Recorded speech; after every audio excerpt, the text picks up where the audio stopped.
ان اللہ وملائکتہ یصلون علی النبی یا ایہا الذین آمنوا صلوا علیہ وسلموا تسلیما اللہم صلی علی سیدنا نبینا شفیعنا حبیبنا ومولانا محمد وعلی آل سیدنا ومولانا محمد معدن الجود والکرم منبع العلم والحلم والحکم وعلی وارث حالہ ومظہر کمالہ سیدی مرشدی وسیلتی محی الدین الغوث العظم واسع اللطف وبیر الامام وبارک وسلم بفضل سبحان ربک رب العزت عما یصفون وسلام علی المرسلین والحمد للہ رب العالمین.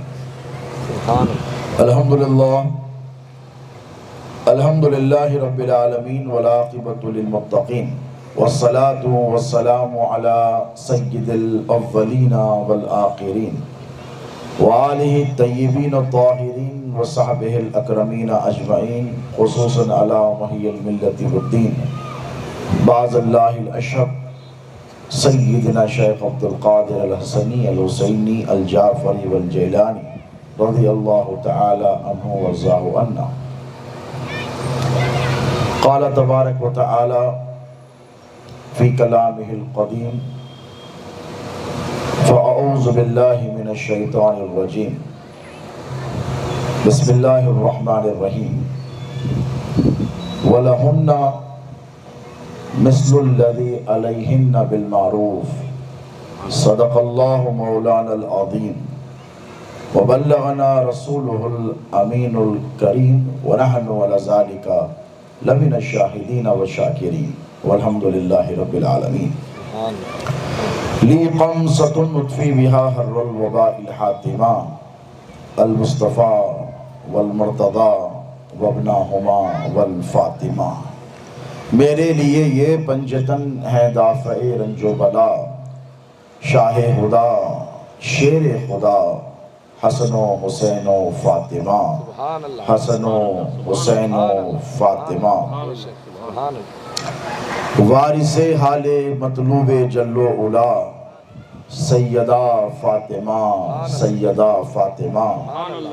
آپ میں جلوگر سید الانبیاء سیدہ فاطمہ سیدہ فاطمہ. اور جن کے گھر رحمتوں کے دفینے گڑے ان کے ہاتھوں میں چکی سے کٹے پڑے. جن کے گھر رحمتوں کے دفینے گڑھے ان کے ہاتھوں میں چکی سے کٹے پڑے. یہ شرف کس نے پایا تمہارے سوا سیدہ فاطمہ سیدہ فاطمہ.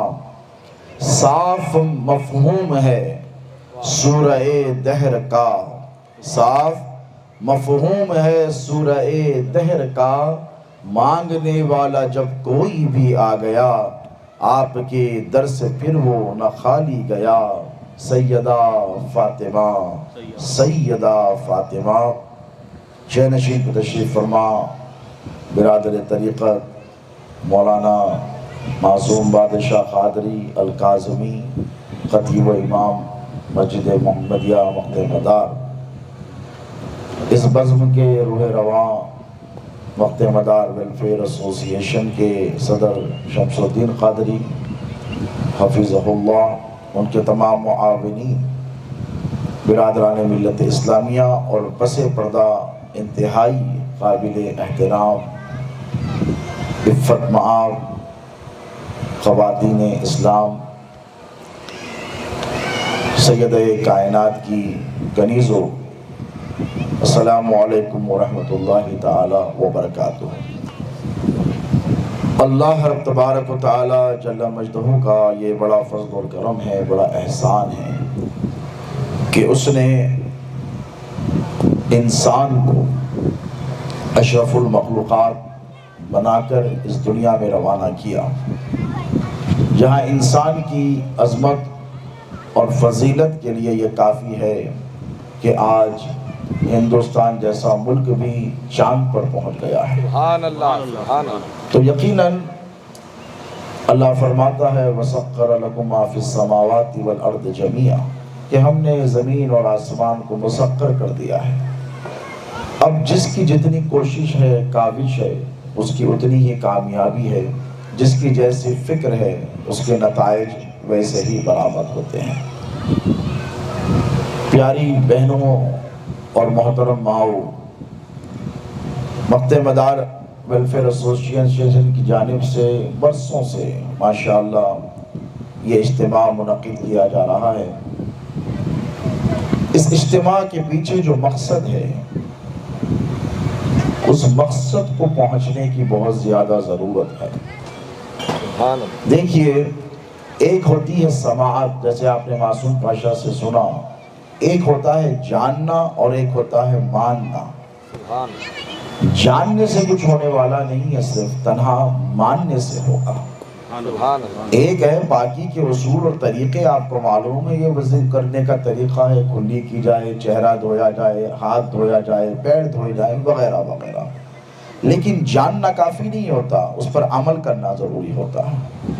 2 رکعت نماز پڑھنے کے لیے آپ کو وضو کے طریقہ معلوم بھی ہونا چاہیے۔ مجھے معلوم ہے وضو کا طریقہ، میں ٹھیک ہے ویسے ہی پڑھ لیتی ہوں، نماز ہوگی نہیں ہوگی، وضو کرنا پڑے گا۔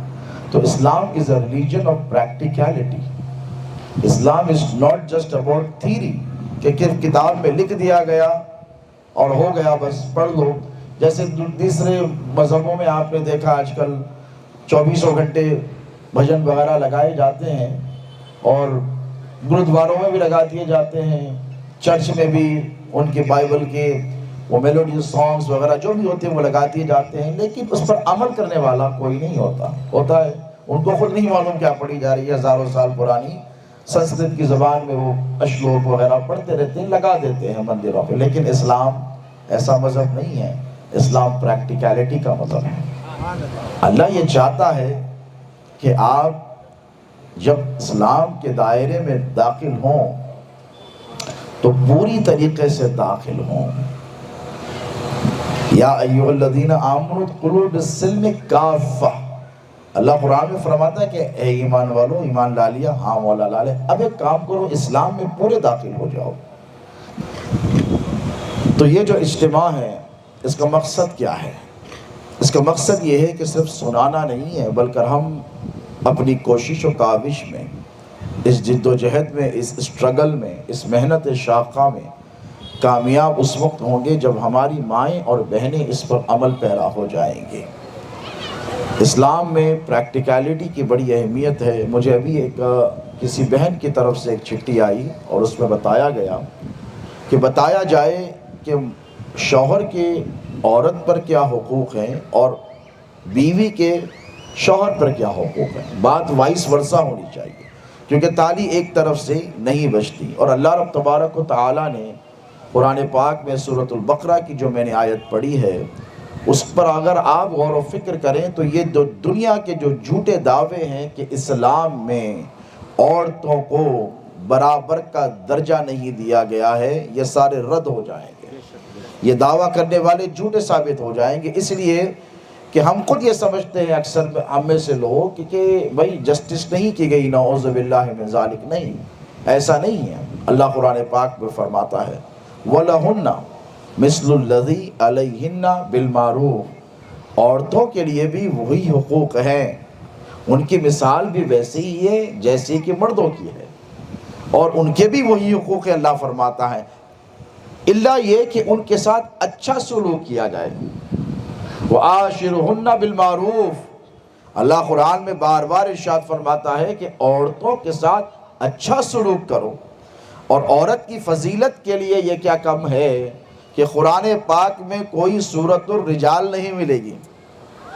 عمومی طور پر انبیاء کرام سے موسوم اور منسوب تو سورے ملیں گے، سورہ یوسف ملے گا، سورہ محمد ملے گی، دیگر سورے آپ کو ملیں گے، لیکن ایک مکمل سورت کو، ایک مکمل چیپٹر کو قرآن میں اللہ نے عورت کے نام سے منسوب فرما دیا ہے، اور اس کا نام رکھا سورۃ النساء۔ یہ کتنی بڑی فضیلت کی بات ہے کہ حق سبحانہ و تعالی نے عورتوں کے تمام مسائل کو قرآن پاک میں، ان کے حقوق کو، ان کی ذمہ داریوں کو بلکہ پورے ایکسپلینیشن کے ساتھ بیان فرما دیا ہے۔ بہنوں، ایک چیز ہوتی ہے آپ کے حقوق، جسے آپ اپنے رائٹس کہتے ہیں، اور ایک ہوتے ہیں آپ کے فرائض۔ حقوق اور فرائض میں بہت فرق ہے، یاد رکھیں۔ ایک ہوتا ہے رائٹ، آپ رائٹ مانگ سکتے ہیں، لیکن کب مانگ سکتے ہیں؟ جب فرائض ادا کریں۔ ملک میں رہنے کے لیے، ایک سٹیزن بننے کے لیے، اگر آپ لا ابائیڈنگ سٹیزن ہیں اس ملک کے، آپ قانون کا پالن کرتی ہیں، آپ ٹیکس پیئر ہیں، تو آپ اپنے حقوق کا مطالبہ اس ملک کے آئین سے کر سکتے ہیں۔ لیکن اس کے برخلاف اگر کوئی خاطی ہے، کوئی کرمنل ہے، کوئی قطع کرنے والا ہے، تو وہ جا کر کسی بھی ڈپارٹمنٹ میں، حکومت کے ادارے میں یہ دعویٰ نہیں کر سکتا کہ مجھے بھی برابر کے حقوق دیے جائیں، مجھے کیوں جیل میں ڈالا جا رہا ہے، مجھے کیوں کمرے میں بند کیا جا رہا ہے، مجھے کیوں قید و بند کی مشقت جیل نہیں پڑ رہی ہے۔ بولیے، کر سکیں گے؟ نہیں کر سکے گا۔ ڈپارٹمنٹ یہی کہے گا، قانون یہی کہے گا، سنویدھان یہی کہے گا، دستور یہی کہے گا کہ بھائی تو پہلے لا ابائیڈنگ سٹیزن بن جا، تو نے غلطیاں کی ہیں، تو قاطی ہے، تو مجرم ہے، اور تجھ پر یہ بالکلیہ طور پر اختیار تجھے نہیں ہے۔ آپ سامنے آ جائیے مولانا، آپ سامنے آ جائیے، آپ ادھر ادھر سامنے نیچے آ جائیے، نیچے آ جائیے، آپ کی صورت دیکھ کے تقریر کرنا چاہوں گا۔ تو یہ اختیار، آپ سمجھ رہی نا میری بات میں کیا کہہ رہا ہوں، اسی کو حاصل ہے جو قانون کا پالن کرے۔ تو جب دنیا کا قانون کہ آپ اتباع کرتے ہیں اور اس کو فالو کرتے ہیں، تب جا کر آپ اپنے حقوق طلب کرنے کے، حقوق مانگنے کے قابل اور لائق ہوتے ہیں۔ تو اسلام ایک مکمل ضابطۂ حیات ہے، ایک کمپلیٹ سسٹم آف لائف ہے۔ ہم بحیثیت مسلمان، یا پھر بحیثیت بیوی، بحیثیت ماں، یا بحیثیت بہن، یا بحیثیت بیٹی، اپنے حقوق کو اس وقت طلب کر سکتی ہیں، یاد رکھیں، میں ذمہ داری سے کہہ رہا ہوں، جب آپ اپنے فرائض کو انجام دیں۔ اللہ رب تبارک و تعالیٰ نے عورتوں پر بوجھ نہیں ڈالا ہے، یاد رکھیں، عورتوں پر بالکل بوجھ نہیں ہے۔ حالانکہ عورت صنف نازک ہے، مرد کے مقابلے میں عورت کو ڈیلیکیٹ بنایا گیا ہے، عورت کو مرد کے مقابلے میں طاقت اتنی نہیں دی گئی ہے۔ کمپیریٹیولی اگر اسٹڈی کی جائے تو عورت ویک ہوتی ہے، مرد زیادہ طاقتور ہوتا ہے، لیکن اللہ رب تبارک و تعالیٰ نے عورتوں پر یہ بوجھ نہیں ڈالا کہ وہ دن بھر محنت اور مشقت کریں۔ کوئی آٹو والا اگر مسلمان بھائی ہے جو دن بھر دھوپ کی پرواہ کیے بغیر، موسم کی کٹھنائیوں کو جھیلتے ہوئے دن بھر محنت کرتا ہے، پیشہ ور ہے، کوئی لیبرر ہے، کسی بھی پیشے کا ہو، پیسہ کمانا اور عقل حلال کمانا کوئی آسان کام نہیں ہوتا ہے، بڑی مشقتیں اور محنتیں لگتی ہے۔ کوئی مرد دنیا کا، کوئی مسلمان مرد، یا مشرقی تہذیب کی میں بات نہیں کرتا، امریکہ اور ویسٹ کی، وہاں پر کیا ہے، مرد بھی کماتا ہے، عورت بھی کماتی ہے، اور کہتے ہیں کہ we have equal rights, we have equal position, we have equal status۔ تو مرد کہتا ہے اچھا تجھے میرے برابر بننے کا بڑا شوق ہے نا، ایک کام کر، تو بھی کام کر، you earn your bread, I will earn my own bread, you keep your money, I will keep my money۔ تم اپنی دواؤں کا، علاج کا خرچہ تم اٹھا لو، میرا میں اٹھا لوں گا۔ لیکن قربان جائے مذہب اسلام پر، اللہ رب تبارک و تعالیٰ نے جب عورت کو پیدا فرمایا اور ایک مسلمان عورت کو یہ تعظیم و تکریم عطا فرمائی کہ مرد پر یہ ذمہ داری عائد کی کہ بیٹی ہو تو باپ پر یہ فرض ہے، باپ پر یہ فرض ہے کہ وہ اپنی بیٹی کی نگہداشت کرے، باپ پر یہ فرض ہے کہ 3 وقت اس کی روٹی کا انتظام کرے، باپ پر یہ فرض ہے کہ اپنی بیٹی کے کپڑے کا انتظام کرے، باپ پر یہ فرض ہے کہ اپنی بیٹی کے تعلیم اور تربیت کا اہتمام کرے، اور باپ پر یہ فرض ہے کہ اسے بیماریوں سے بچائے، ڈاکٹر کے پاس لے جائے، باپ پر یہ فرض ہے کہ اس کے اخلاق پر نظر رکھے، اس کے عادات پر نظر رکھے، اس کے اطوار پر نظر رکھے۔ باپ پر یہ فرض ہے کہ اگر اس کی بیٹی کی طرف کوئی بدنگاہی کرے تو وہ بدلہ لے، آگے بڑھے، اپنی بیٹی کا تحفظ کرے۔ باپ پر یہ حق ہے کہ معاشرے کی، سماج کی، سوسائٹی کی تمام برائیوں سے اپنی بیٹی کا تحفظ کرے، اپنی جان کی بازی لگائے اور اپنی بیٹی کو بچائے، یہ باپ کا حق ہے۔ بولیے ہے کہ نہیں؟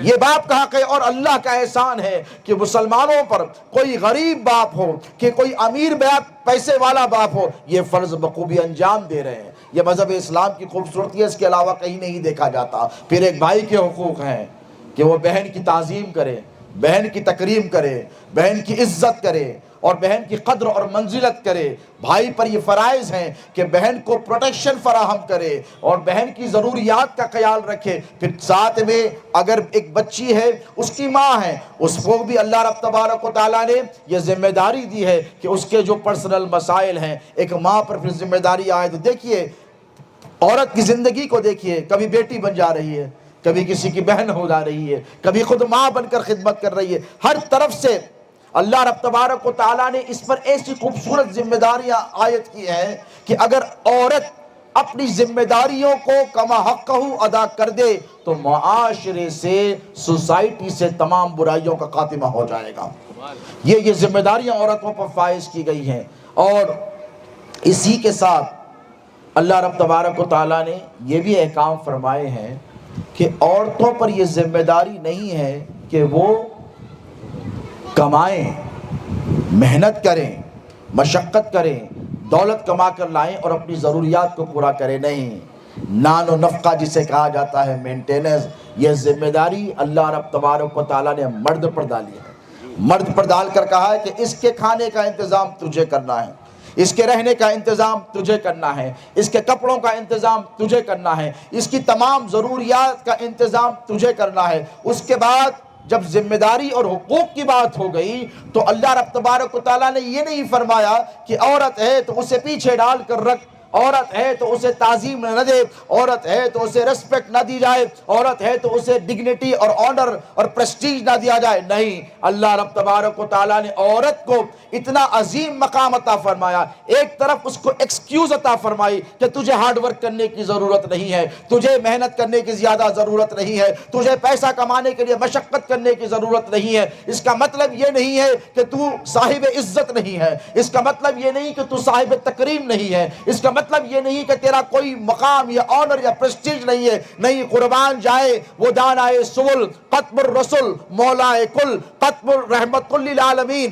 آقا نامدار علیہ السلام نے دیکھا کہ اللہ نے عورتوں کو کیا کیا فضیلت عطا فرمائی۔ تو میرے نبی نے وہ ارشاد فرمایا کہ رہتی دنیا تک عورت کی عزت، عورت کی تعظیم، عورت کی آنر اور عورت کے پریسٹیج اور ڈگنیٹی کے لیے وہ اس کی مثال دنیا پیش نہیں کر سکتی۔ حضور نے کیا فرمایا؟ الجنت تحت اقدام امہاتکم، حضور نے فرمایا جنت یہ تمہاری ماں کے قدموں کے نیچے ہے۔ یہ کون فرما رہے ہیں؟ یہ حضور پاک علیہ السلام جو کائنات کے مالک و مختار ہیں۔ حضور فرما رہے ہیں کہ عورت کو حقیر مت سمجھو مردو، تم یہ نہ سمجھو کہ عورت حقیر شے ہے، بلکہ تم اگر مفتی بھی بن جاؤ، تم اگر عالم بھی بن جاؤ، تم اگر مولوی بن جاؤ، طبیب بن جاؤ، ڈاکٹر بن جاؤ، انجینئر بن جاؤ، تم متقی پرہیزگار بن جاؤ، اتنے پرہیزگار بن جاؤ کہ ولایت کے درجے پر فائز ہو جاؤ، یا پھر اتنے متقی اور پرہیزگار بن جاؤ کہ تم صحابہ کی فہرست میں شامل ہو جاؤ۔ لیکن حضور نے یہ نہیں کہا کہ صحابی ہے تو نہیں، ولی ہے تو نہیں۔ حضور نے فرمایا جتنے میرے امتی ہیں، جتنے میرے امتی ہیں، ان سب کی جنت ان کے ماؤں کے قدموں کے ساتھ جڑی ہوئی ہے۔ نعرہ تکبیر، نعرہ رسالت، ذرا سوچئے، نعرہ حیدری، کسی مذہب میں عورت کو یہ پوزیشن دیا گیا ہے؟ نہیں دیا گیا ہے۔ دیکھیے یہ آپ کا منصب ہے۔ کیا ہے؟ یہ آپ کا منصب ہے، اور جب منصب آپ کو ملا ہے تو منصب کے ساتھ ڈیوٹی بھی ہوتی ہے۔ بیٹا بیٹھ جاؤ، آواز مت کرو، جب آئے ادھر دور جا کے کھیل لو، نہیں ڈانٹو مت، مارو مت بچوں کو، محبت سے سمجھاؤ۔ تو کبھی آپ نے سوچا ہے کہ آپ گھر میں رہتی ہیں اور آپ کی رسپانسبلٹی کیا ہے؟ جیسے سیدہ کائنات سیدہ فاطمہ الزہرا سلام اللہ علیہا کی رسپانسبلٹی تھی، کیا کیا کرتی تھی سیدہ؟ بولیے۔ جن کے گھر رحمتوں کے دفینے گڑے، یعنی جن کے گھروں میں رحمتوں کے خزانے گڑے ہوئے ہیں، ان کے ہاتھوں میں چکی سے گھٹے پڑے۔ سیدہ کائنات چکی چلایا کرتی تھی، کیوں چلایا کرتی تھی؟ مولا علی نے کہا تھا، حضور پاک علیہ الصلوۃ والسلام نے کیا اپنی بیٹی سیدہ فاطمہ کو یہ حکم دیا تھا کہ فاطمہ دیکھو چکی چلانا؟ ارے وہ شہزادی رسول جن کے لیے فرشتے ملائکہ اپنے پر بچھائے ہوں، وہ جبرائیل امین جو اللہ کا کلام قرآن لے کر آئے، اور ان کو اجازت نہیں ہے کہ سیدہ اگر حجرے میں ہوں حضور کے ساتھ تو اندر داخل ہو جائیں؟ بے اجازت جن کے گھر میں جبرائیل آتے نہیں، قدر والے جانتے ہیں عز و شان اہل بیت۔ یہ مقام ہے کہ حضور اپنی بیٹی کے ساتھ اگر بیٹھے ہوئے ہیں، پیغام اللہ کی طرف سے آیا ہے، جبرائیل یہ نہیں کہتے کہ میں بے دھڑک آ جاؤں گا، اللہ کی طرف سے پیغام لایا ہوں، وہ توقف کرتے اور کہتے سرکار اجازت ہو شہزادی چلی جائیں تو آ جاؤ۔ یہ پوزیشن، یہ مقام سید کائنات سلام اللہ علیہا سے اللہ کے رسول صلی اللہ علیہ وسلم کی محبت۔ ایک باپ کو یاد رکھنا چاہیے کہ عورت کا کیا مقام ہے، بیٹی کا کیا مقام ہے، صرف تمہاری بیٹی کا نہیں۔ حضور نے کیا کیا پتہ ہے؟ سید کائنات تشریف لاتی تو حضور اٹھ کر ٹہر جاتے۔ آج ہے کوئی باپ جو اپنی بیٹی کے لیے اٹھ کر ٹہرتا؟ بولیے، اٹھ کر ٹہر جاتے، چشمان مبارکہ کے درمیان بوسہ دیتے۔ یہ سید کائنات کی زندگی ہے۔ اس کے بعد کیا کرتے؟ اپنی جگہ پر جہاں پر وحی الہی کا نزول، بیٹھ جاؤ یار، تم لوگ کیا رہے ہو، بیٹھ جاؤ، آپ بھی بیٹھ جاؤ، چہل پہل مت کرو، جلسے کو خدا کے لیے ڈسٹرب مت کرو۔ ایک مرتبہ درود پاک پڑھے، اللہم صلی علی سیدنا محمد وعلی آل سیدنا محمد صلاۃ و سلام علیک یا سیدی یا حبیبی یا رسول اللہ۔ تو حضور پاک علیہ الصلوۃ والسلام کی یہ شہزادی کی زندگی کو اپنی نگاہوں کے سامنے رکھیے کہ اللہ کے رسول علیہ الصلوۃ والسلام اٹھ کر ٹہر گئے اور اپنی مسند پر بٹھا دیا۔ اس سے ثابت کیا ہوا کہ رسول ہیں، سید الانبیاء ہیں، خاتم الانبیاء ہیں، سید الاولین والآخرین ہیں۔ حضور اپنی بیٹی کے لیے اٹھ کر ٹہرے۔ کس کی بیٹی کے لیے؟ اپنی بیٹی کے لیے۔ تو یہ ثابت کیا کہ بیٹی کو حقیر مت سمجھو، بیٹی آئے تو اس کی تعظیم کرو۔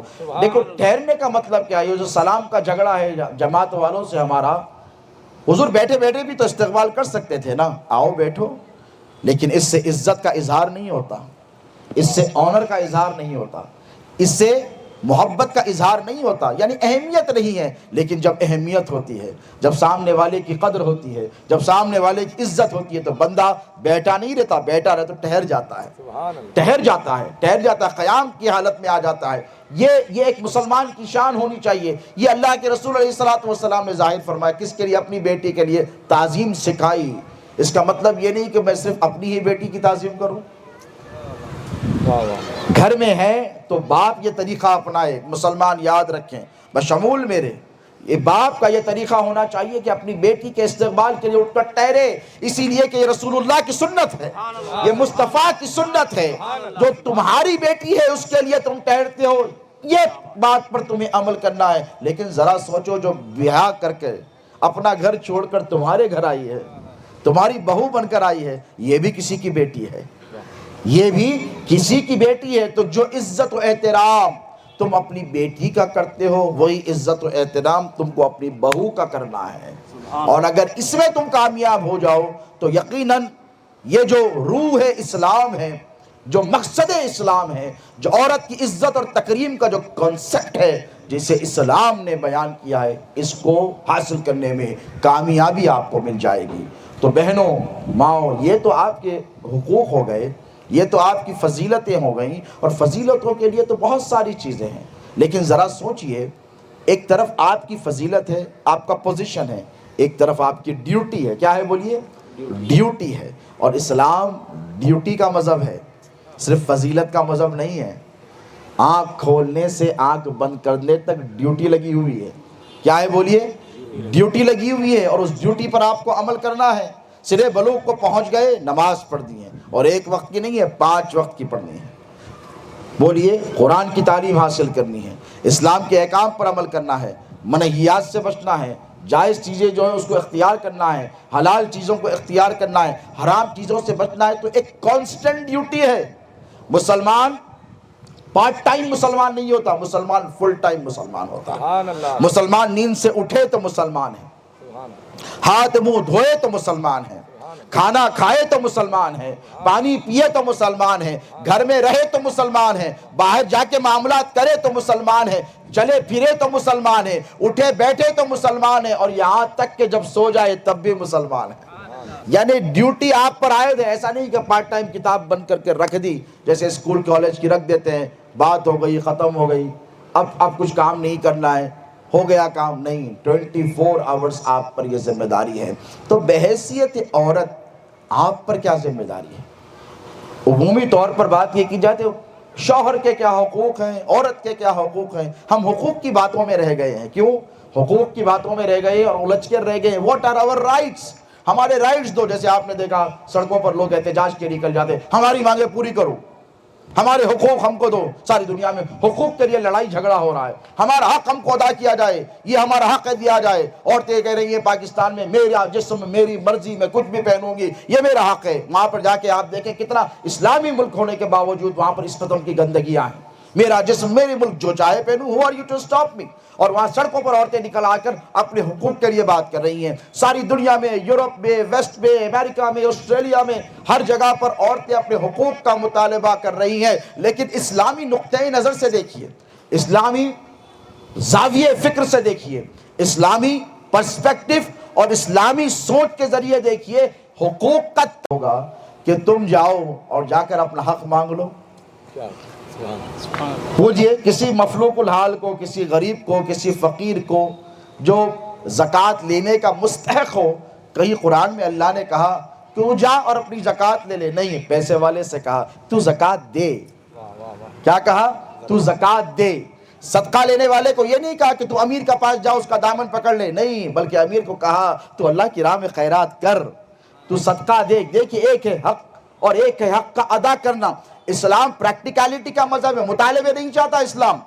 جا کے مانگو، ٹھہر جاؤ، ہماری مانگے۔ اگر کہ قرآن میں کہیں اللہ یہ حکم کر دیتا کہ غریب کو یہ حکم ہے کہ وہ امیر کے دروازے پر جائے، تو امیر تو گھر کے دروازے کے باہر ہی نہیں نکل سکتا، وہ تو گھر میں دروازے بند کر بیٹھ جاتا، سارے لگ جاتے۔ نہیں، اللہ نے کہا کہ تو کر، صدقات کر، نیکی کا عمل کر، خیرات کے معاملے کر۔ یہ اللہ رب تبارک و تعالیٰ کی طرف سے کیا ہے بولیے؟ حکم ہے اور ایک نظام کائنات ہے۔ تو ٹھیک اسی طرح عورتوں کے جو حقوق ہیں اس کے ساتھ جو ان کی ذمہ داریاں ہیں، ان ذمہ داریوں کو سمجھنے کی ضرورت ہے۔ اور وہ ذمہ داریاں کب پوری ہوں گی معلوم ہے آپ کو؟ ذمہ داریاں اس وقت پوری ہوں گی جب آپ جانیں گی، جب آپ جانیں گی اور جب آپ مانیں گی اور اس پر عمل کریں گے۔ آج معاشرے میں جو سب سے بڑی برائی ہے کہ عمومی طور پر یہ دیکھا جاتا ہے کہ عورتیں، میں معافی کے ساتھ کہتا ہوں، جو برائی ہوتی ہے، دیکھیے میں اس لیے یہ بات کہہ رہا ہوں کہ میں نے قرآن کی جس نص اور آیت کو اپنا نفس موضوع بنایا ہے، اس میں اللہ کیا فرماتا ہے؟ وَلَهُنَّ مِثْلُ الَّذِي عَلَيْهِنَّ بِالْمَعْرُوفِ۔ یہاں پر بات عورت اور مرد کی مساوی حقوق کی ہو رہی ہے، ایکویلٹی کی بات ہو رہی ہے۔ ایک طرف اللہ فرماتا ہے الرجال قوامون علی النساء، مرد جو ہیں وہ عورتوں کے حاکم اور بادشاہ ہیں۔ تو بادشاہ کا جو مقام ہوتا ہے وہ بڑا مقام ہوتا ہے، لیکن جب بات حقوق کی آئی، کس کی آئی بولیے؟ فضیلت کی بات نہیں ہے۔ فضیلت میں دیکھیے یہ جسم میرا ہی ہے، اس میں سر بھی ہے، آنکھیں بھی ہیں، کان بھی ہیں، زبان بھی ہے، اس میں ہاتھ بھی ہیں، پیر بھی ہیں، اس میں شکم بھی ہے، دل بھی ہے، سب چیزیں ہیں۔ لیکن آپ بتائیے کیا سر سے افضل کوئی چیز ہے؟ سر سے افضل اس لیے کوئی چیز نہیں کہ یہ اللہ کی بارگاہ میں پیش کیا جاتا ہے، یہ سجدے میں ٹکتا ہے زمین پر۔ تو کیا کہتے ہیں بھائی آپ کا تو مقام میرے پاس ایسا ہے جیسا جسم میں سر کی مثال ہے۔ یہ عربی قاعدہ ہے، عربی قاعدہ کیا کہتے ہیں؟ آپ کی مثال بالکل ایسی ہے جیسے جسم میں سر کا مقام ہے، آپ میرے سر کا تاج ہیں۔ کیا بولتے ہیں آپ؟ شوہر کو کیا کہتی ہے عورت؟ آپ میرے سرتاج ہیں۔ سرتاج سے بولنے کا مطلب نہیں ہے، سرتاج کا مطلب ہے میرے سر کا تاج ہے، یہ ریسپیکٹ کے لیے کہا جاتا ہے۔ اب اگر سر قابل تعظیم ہے، فضیلت والا ہے، کیونکہ یہ اللہ کی بارگاہ میں سجدہ ریز ہوتا ہے، اس کا مطلب یہ نہیں کہ ہاتھ کی کوئی اہمیت نہیں ہے، اس کا مطلب یہ نہیں کہ پیر کی کوئی اہمیت نہیں ہے، اس کا مطلب یہ نہیں ہے کہ جسم کے دیگر اعضاء کی کوئی اہمیت نہیں ہے، اس کی بھی فضیلت ہے۔ ٹھیک اسی طرح اللہ نے فرمایا الرجال قوامون علی النساء، اس کا مطلب یہ نہیں ہے کہ عورت کی فضیلت نہیں ہے۔ خدا کی عزت کی قسم اس کا معنی یہ نہ سمجھے جائے، یہ عمومی طور پر مسلم دشمن قوتیں کیا کرتی ہیں، دیکھو عورت کو کہا گیا ہے نیچے سیکنڈ سٹینڈرڈ پہ اور مرد کو اوپر لا کر الرجال قوامون علی النساء فرمایا گیا ہے، عورتوں کے یہ حاکم ہیں، یقیناً ہیں، اس میں کوئی شک نہیں ہے، عورتوں کے حاکم ہیں۔ حاکم کس طریقے سے ہیں؟ جس طرح ایک بادشاہ پر یہ ذمہ داری ہے کہ وہ اپنی رعایا کا ہر حال میں تحفظ کرے، ٹھیک اسی طرح ایک مرد مسلمان پر یہ ذمہ داری ہے اور فریضہ ہے کہ وہ اپنی عورتوں کو تحفظ فراہم کرے۔ یہ ہے اس کا معنی۔ تو میں نے جو آیت کو نفس موضوع بنایا ہے وہ آیت مبارکہ کیا ہے؟ وَلَهُنَّ، اور ان عورتوں کے لیے، ہنہ جو ہے یہ عورت کے لیے استعمال کیا جاتا ہے، جیسا ہم مرد کے لیے، وَلَهُنَّ ان کے لیے کیا ذمہ داری ہے؟ مَثْلُ الَّذِي، کیا مطلب ہے؟ مِثْلُ الَّذِي عَلَيْهِنَّ، ان پر یہ ذمہ داری ہے کہ یہ دونوں ایکول رائٹس رکھتے ہیں۔ کیا رکھتے ہیں بولیے؟ حقوق رکھتے ہیں، آزادی کا حقوق برابر رکھتے ہیں، اور اپنی ضرورتوں کو پورا کروانے کے لیے برابر یقیناً یہ دونوں ایکول حقوق رکھتے ہیں۔ اسلام نے حقوق کو مساوی طور پر قرار دیا ہے، لیکن سب سے بڑا مسئلہ کیا ہو رہا ہے آج کل؟ ہم صرف حقوق کی بات کرتے ہیں، فرائض سے بھاگ رہے ہیں۔ مجھے بتائیے اللہ کے آپ پر حقوق ہیں کہ نہیں ہیں؟ بحیثیت مسلمان کیا حقوق ہیں؟ کہ آپ اس کی ذات میں کسی کو شریک نہ کریں، یہ پہلا حق ہے مسلمان کا۔ بولیے، یہ پہلا حق ہے کہ اس کی ذات میں کسی کو شریک نہ کرے، اس لیے کہ وہ ہر گناہ معاف کرتا ہے، شرک کو معاف نہیں کرتا، اور وہ شرک کو پسند نہیں کرتا۔ تو اس کا حق کیا ہے؟ اس کو ایک مانا جائے، اس کو پاک مانا جائے، اس کو اول مانا جائے، اس کو آخر مانا جائے، اس کو مقدم مانا جائے، اس کو سب سے افضل مانا جائے، اس کی بارگاہ میں سجدہ ریزیاں کی جائے، اس کے سامنے گڑ گڑایا جائے، اس سے مانگا جائے، اس کو اپنا رب مانا جائے، اس کو اپنا رزاق مانا جائے، اسے جبار مانا جائے، اسے مالک یوم الدین مانا جائے۔ یہ اس کے حقوق ہیں پروردگار کے، اس کے پیغام پر عمل کیا جائے، اس کے احکام پر عمل کیا جائے، یہ اللہ رب تبارک و تعالیٰ کے بندوں پر حقوق ہے۔ اب آپ پر کیا ہے فرائض؟ ان سب چیزوں کو ایکسیپٹ کیا جائے۔ کیا کیا جائے؟ یہ سب چیزوں کو ایکسیپٹ کیا جائے۔ یہ آپ پر فرض ہے کہ اللہ کو ایک مانے۔ آپ کہیں کہ میں مسلمان ہوں اور ایٹ دا سیم ٹائم میں کسی بابا کے پاس تعویذ لینے چلی جاؤں گی، اور کسی سفلی عامل کے پاس اپنی بہو پر یا اپنی ساس پر یا اپنی ننند پر، یہ معاشرے کی بہت بڑی خرابی ہے، کرانے چلے جاؤں گی۔ کچھ ہے ایسی بہنیں جو چلی جاتی ہیں، یا پھر کچھ ایسی ہیں جو پیر صاحب کے پاس آ جاتی ہیں، ہمارے پاس بہت آتی ہے، حضرت تعویذ پلیز۔ میں نے کہا اماں کہیں کے لیے تعویذ؟ کام نہیں بن رہا حضرت، فلاں کے لیے تعویذ، اس کے لیے تعویذ، اس کے لیے تعویذ۔ ایسا لگتا ہے کہ خانقاہ نہیں ہے، ہماری فارمیسی اسٹور ہے، میڈیکل ہال ہے۔ آ گئے، پیراسیٹامول چاہیے، بروفن چاہیے، ڈولو چاہیے، زندہ تلسمات چاہیے، فلاں چاہیے، بلڈ پریشر کی دوا چاہیے، شوگر کی دوا چاہیے۔ میں پریشان ہو جاتا ہوں بعض وقت، یہ سوچنے پر مجبور ہو جاتا ہوں کہ بھائی میرے پاس کوئی میڈیکل ہال ہے، یا پھر میں کتاب و سنت کا تھوڑا بہت علم رکھنے والا ہوں اور بزرگوں کی صحبت میں بیٹھ کر میں نے کچھ حاصل کر لیا ہے، ایسی فیلنگ آتی ہے۔ مسئلہ کیا ہے؟ تعویذ چاہیے۔ ہمارے یہاں پر اندھ بھکتیاں بہت ہو گئی ہیں، اور عورتوں میں تو بالخصوص ہو گئی ہیں۔ یاد رکھیں یہ بیماری زیادہ پائی جاتی ہیں، اس لیے کہ جب عورت سدھرتی ہے تو سارا معاشرہ سدھر جاتا ہے، اور جب عورت بگڑ جاتی ہے تو سب کچھ بگڑ جاتا ہے۔ میں بلیم نہیں کرتا، آپ لوگ یہ میں سمجھے کہ حضرت آئے تھے ہماری فضیلت بیان کرنے اور ہم ہی پر نکتہ چینیاں کر کے گئے، نہیں، عورت کا سدھرنا بہت ضروری ہے۔ جب تک عورتیں پاک و متقی اور پرہیزگار تھیں، صلاح الدین ایوبی جیسے بیٹے پیدا ہوتے تھے۔ جب تک عورتوں کا کردار پاک تھے، ٹیپو سلطان شہید کے جیسے لوگ پیدا ہوتے تھے۔ جب تک عورتیں پاک تھیں، متقی اور پرہیزگار تھیں، کوئی نظام الدین محبوب الہی بن کر پیدا ہوتا، کوئی قطب الدین بختیار کاکی بن کر پیدا ہوتا، کوئی بندہ نواز بن کر پیدا ہوتا، کوئی سرکار لاؤبالی بن کر پیدا ہوتے، کوئی سرکار موسیٰ قادری بن کر پیدا ہوتا، کوئی حضرات یوسفین کی طرح بچہ پیدا ہوتا، کوئی بابا شرف الدین کی طرح بیٹا پیدا ہوتا، کوئی جہانگیر پیرا کے جیسا ولی کامل بن کر اس دنیا میں آتا۔ کون؟ کس کا کردار تھا؟ یہ ماؤں کا کردار تھا۔ یہ ولایت میں یاد رکھیں ماؤں کا کردار تھا۔ ماں کی کوکھ جب سدھرتی ہے تو سب سدھر جاتا ہے، اور ماں کی کوکھ جب بگڑ جاتی ہے تو سب کچھ بگڑ جاتا ہے۔ آج اللہ کہتا ہے ادعونی استجب لکم، مجھ سے مانگو نا میں دوں گا تم کو۔ اللہ کہہ رہا ہے آؤ مانگو مجھ سے، میں دربار لگا کر بیٹھا ہوں 24 گھنٹے، ہر آن ہر پل ابد الآباد تک شروع سے ہوں، ہمیشہ رہوں گا۔ ایسا نہیں ہے کہ کوئی دکان کھلتی ہے 10 دن 20 دن 4 سال 5 سال بند ہو گئی۔ اللہ کہتا ہے میرا دربار تو ہمیشہ کا سجا ہوا ہے۔ اکبر کا دربار تھا مغلوں کا، ختم ہو گیا۔ آصف جاہوں کی حکومت تھی، ختم ہو گئی۔ دربار سجے، بوریے لپیٹ دیے گئے، ختم ہو گئے۔ لیکن بولو میرے پروردگار کا دربار، کوئی ٹائم ہے اس کا 9 to 5، بولو 10 to 8، رات میں 8 بجے سے صبح کے 6 بجے تک، 6 بجے سے 6، 24 گھنٹے اس کا دربار کھلا ہوا ہے۔ اور خالق ارض و سماوات صدائیں دے رہا ہے آؤ مجھ سے مانگو۔ ہم کیا کر رہی ہیں؟ ہم بابا کے پاس چلی جاتی ہیں، تعویذ کام کرتی۔ میں یہ نہیں بولتا کیا ہے وہ کیا کیسے، آپ بیٹھ جاؤ نا۔ تعویذ کام کرتی ہے، کیا کرتی ہے بولیے؟ یقیناً کرتی ہے۔ لیکن آپ نے کبھی سوچا تعویذ کس کے لیے کام کرتی ہے؟ کبھی سوچا؟ دوا کس کو لگتی ہے؟ جو زندہ ہے۔ مردے کو دوا لگتی؟ مردے کو بخار آیا پیراسیٹامول دے دو، بولیے آپ نے کبھی سنا؟ دوا اسے لگتی ہے، یاد رکھو توجہ سے سنو، دوا اسے لگتی ہے جو زندہ ہوتا ہے، دوا اس کو نہیں لگتی جو مردہ ہوتا ہے۔ تو تعویذ بھی اسی پر اثر کرتی ہے جس کا ایمان زندہ ہوتا ہے، اور جس کا ایمان مردہ ہو جائے، کسی مرشد کی کسی پیر کی، میں دعوے سے کہتا ہوں اگر کسی کا ضمیر زندہ نہیں ہے اور قلب میں ایمان نہیں ہے، سر پٹک پٹک کر کوئی ملا مر جائے اس کا تعویذ اثر نہیں کرے گا۔ میں ذمہ داری سے کہتا ہوں تعویذ اس وقت لو جب اپنے دل کی طرف دیکھو، ہاں میرے دل میں ایک مسلمان بستا ہے، ہاں میرا ضمیر زندہ ہے، ہاں میرے پاس ایمان ہے۔ اس کا مطلب یہ نہیں کسی سفلی عامل کے پاس چلے گئے، دروازہ کھٹکھٹا دیا اور کہا یہ کر دو وہ کر دو۔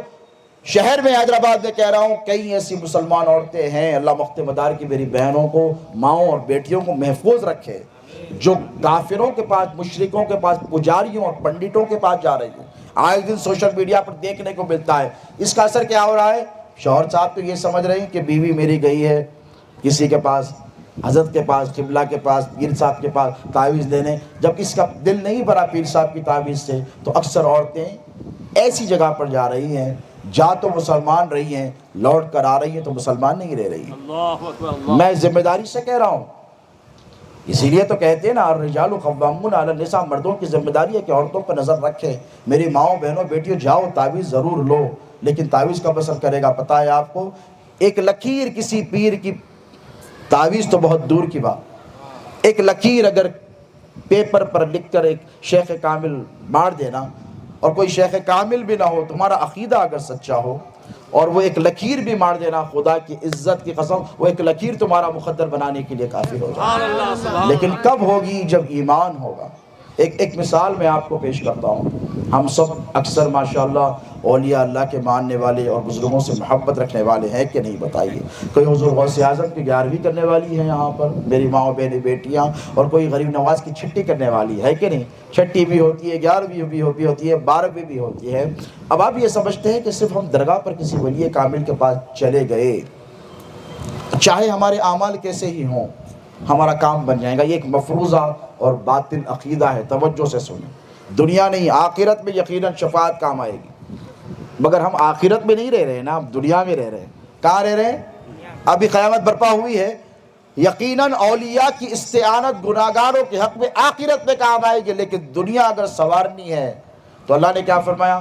ربنا آتنا فی الدنیا حسنہ وفی الآخرۃ حسنہ۔ اللہ نے کیا دعا تلقین دی؟ اے اللہ ہماری دنیا کو حسین بنا، پہلے دنیا حسین بناؤ تاکہ آخرت خود بخود اچھی بن جائے۔ یاد رکھو نسبت کب کام آتی ہے آپ کو پتہ ہے؟ اگر آپ کا پیر کسی سے ناراض ہے تو آپ اس کی طرف دیکھتے بیٹا؟ سچا مرید ہے نہیں دیکھتا۔ باپ اگر کسی سے محلے میں اس سے ٹھن گئی ہے یا اسے پسند نہیں کرتا تو کیا بیٹا، ایک سچا اگر بیٹا ہو تو کیا اس باپ کے دشمن کی طرف دیکھے گا؟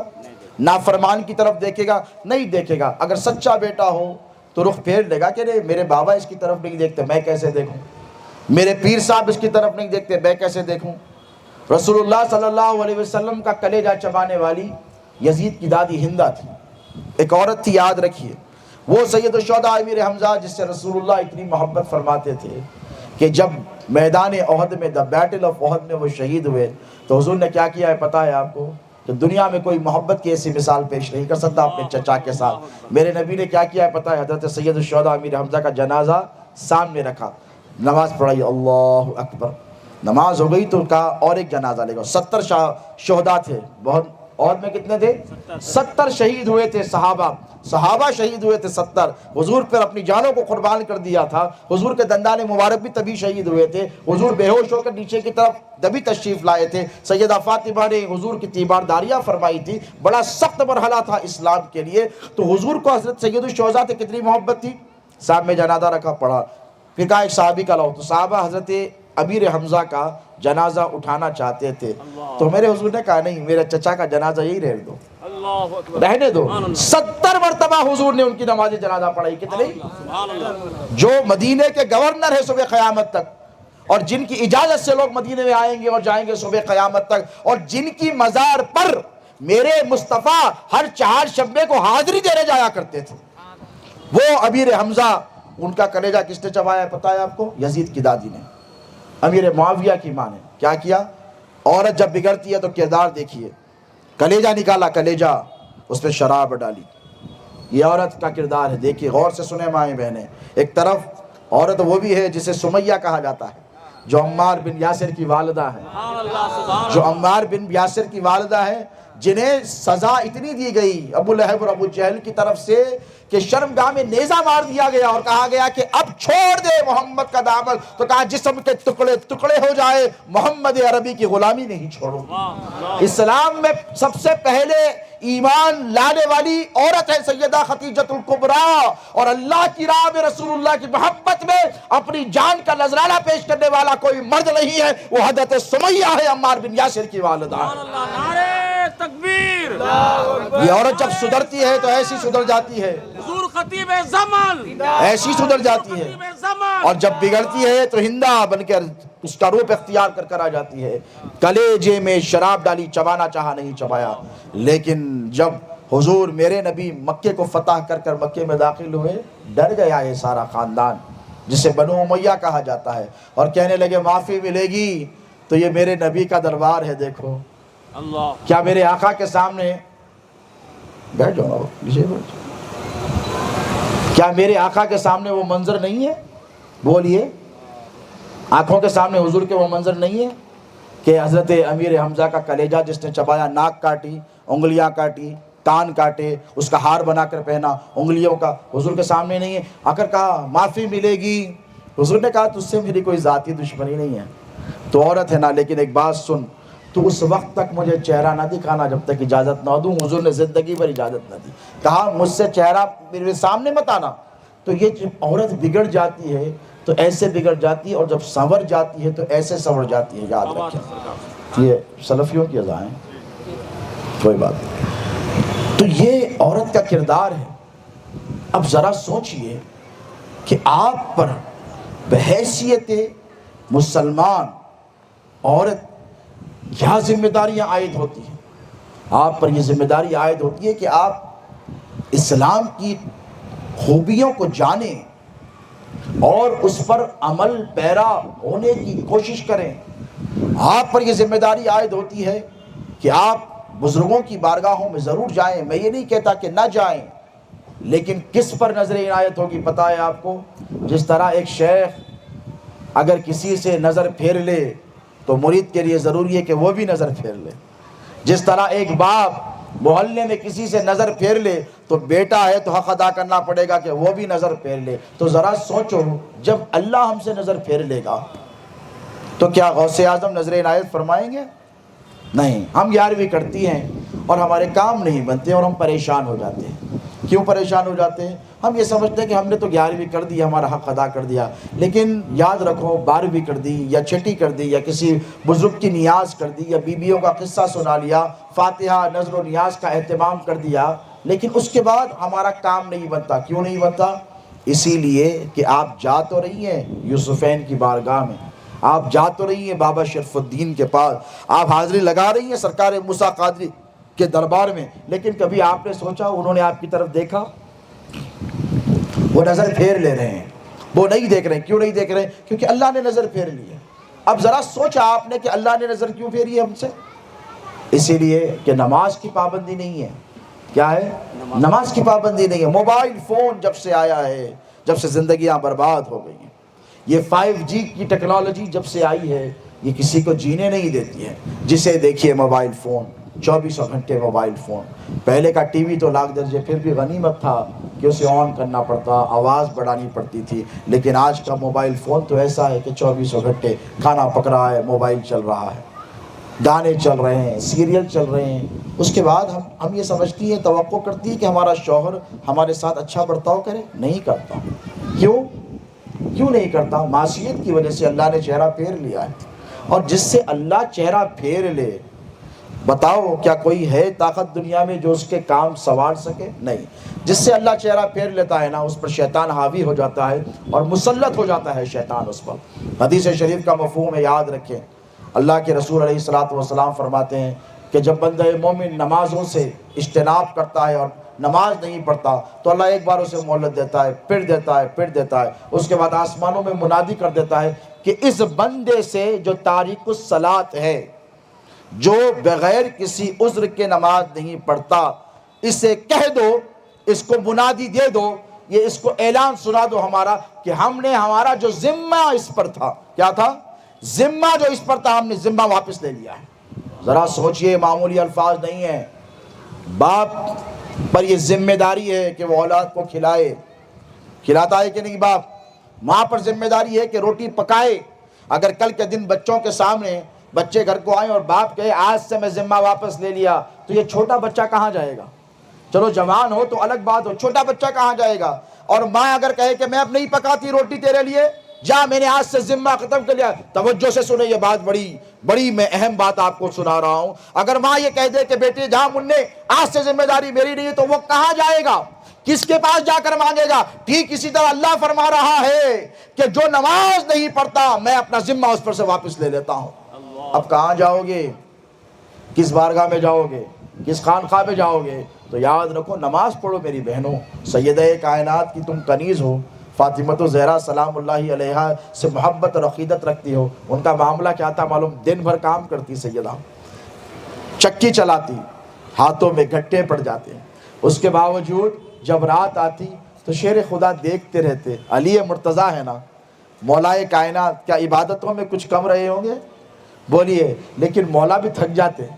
سیدہ کائنات کا جو عبادتوں سے انہماک دیکھتے، جو اللہ رب تبارک و تعالیٰ سے ان کی محبت کو دیکھتے، جو اللہ سے ان کی وابستگی کو دیکھتے، تو علی بھی ہش ہش کرتے اور کہتے کہ مولا تو نے یہ کیسی بندی پیدا کی ہے جو دن بھر مخلوق کے حقوق ادا کرتی ہے اور رات بھر تیری بارگاہ میں سجدے میں پڑی ہوتی ہے۔ سیدہ سجدے میں جاتی تو رات کا آخری حصہ ہوتا، اور سجدے سے سر اٹھاتی تو فجر کی اذان ہوتی رہتی، اور پھر کیا کہتی ٹھنڈی سانس بھر کر کہ اے اللہ تو نے رات کو اتنا مختصر کیوں بنایا کہ تیری ایک گناہگار بندی تیری بارگاہ میں دل بھر کر سجدہ بھی نہیں کر سکتی۔